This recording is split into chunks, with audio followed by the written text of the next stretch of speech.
ایک صحابی ہے، یا رسول اللہ تنگی ہے رزق کی، کوئی وظیفہ بتائیں۔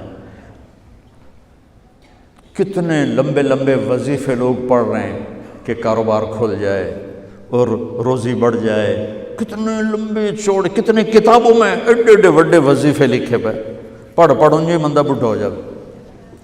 میں قربان جاؤں یا رسول اللہ آپ کی شفقتوں پر، آپ کی رحمتوں پر، سنو یہ کرو، میری بات نہیں ہے، میرے نبی کی بات ہے۔ تجربے کی وجہ سے کرو گے تو کچھ نہیں ملے گا، یقین سے کرو گے تو دروازے کھلتے دیکھو۔ کہ یا رسول اللہ ارید ان یوسع علی رزقی، میں چاہتا ہوں میری روزی کھل جائے۔ تو آپ نے کہا ادم علی الطہارہ یوسع علیک رزقک، تو باوضو رہا کر تیرا رزق کھل جائے۔ کوئی زور لگتا ہے وضو؟ تمہارے ہاں تو سردی ہوتی ہی کوئی نہیں کہ بھئی ٹھنڈا پانی ہے کیسے وضو، یہ تو ہمارے لیے مسئلہ ہے کہ بھئی ٹھنڈا پانی ہے کیسے وضو کرو۔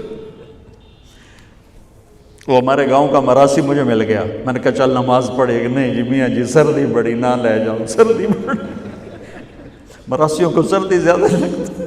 میں نے کہا نہیں آج تک نماز پڑھا کے چھڑنا ہے۔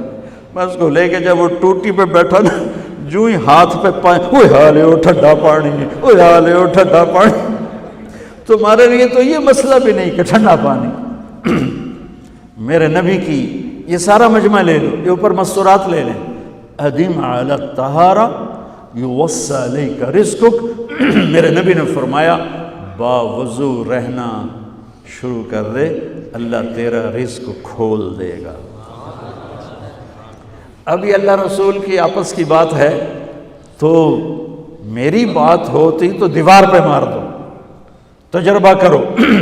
نبی کی بات کو تجربہ کر کے نہیں